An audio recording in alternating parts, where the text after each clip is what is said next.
Story making headlines here and on college campuses all over the country. Protests, demonstrations, walkouts, and arrests. And all of this over the war between Israel and Hamas. Today, in fact, hundreds are rallying on IU's campus down in Bloomington. Our Gina Glaros was there as many called for campus leaders to step down.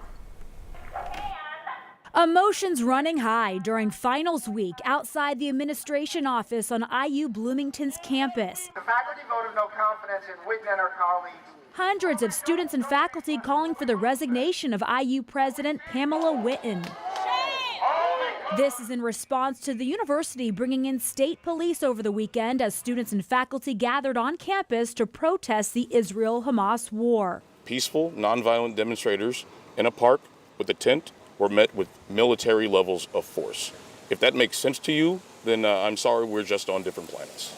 It's unclear if the situation became violent. This is video from over the weekend. State police say IU made changes to its policy, stating temporary or permanent structures like tents at Dunn Meadow had to be approved by the university. 56 people were arrested, including students and faculty members like Barbara Dennis. The cop told me to step back, and I said no.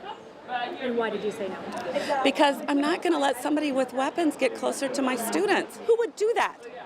Why would I do that? They're now out of jail, facing a trespassing charge. I said, don't touch me, don't touch my body, you're hurting me, I'm not hurting you, I'm not going to hurt you, I'm here in peace, I will not hurt you, stop pushing me. Dennis attended the rally from across the street.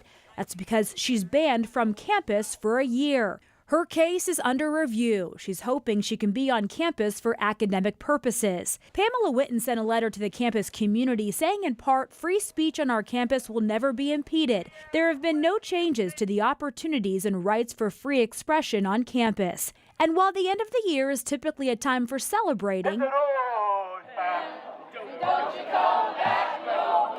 many plan to continue protesting. In Bloomington, Gina Glaros, 13 News.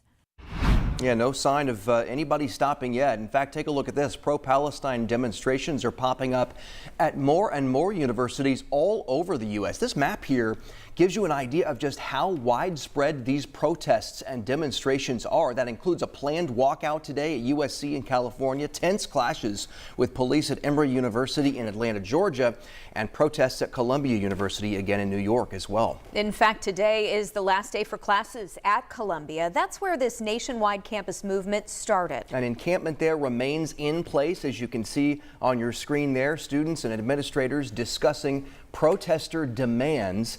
Classes are also wrapping up at Emory. We mentioned Emory University in Atlanta. Faculty there are beginning a no confidence vote for the school president today because of that police crackdown over the weekend. We talked about how the people who are dying in Gaza right now, the tens of thousands of men, women, mothers, fathers, and children are being displaced. In California, a UCLA official reported violence yesterday between pro-Israel and pro-Palestine demonstrators. UCLA's commencement is set for June. Meanwhile, though, nearby, the University of Southern California canceled its main ceremony that was set for next week.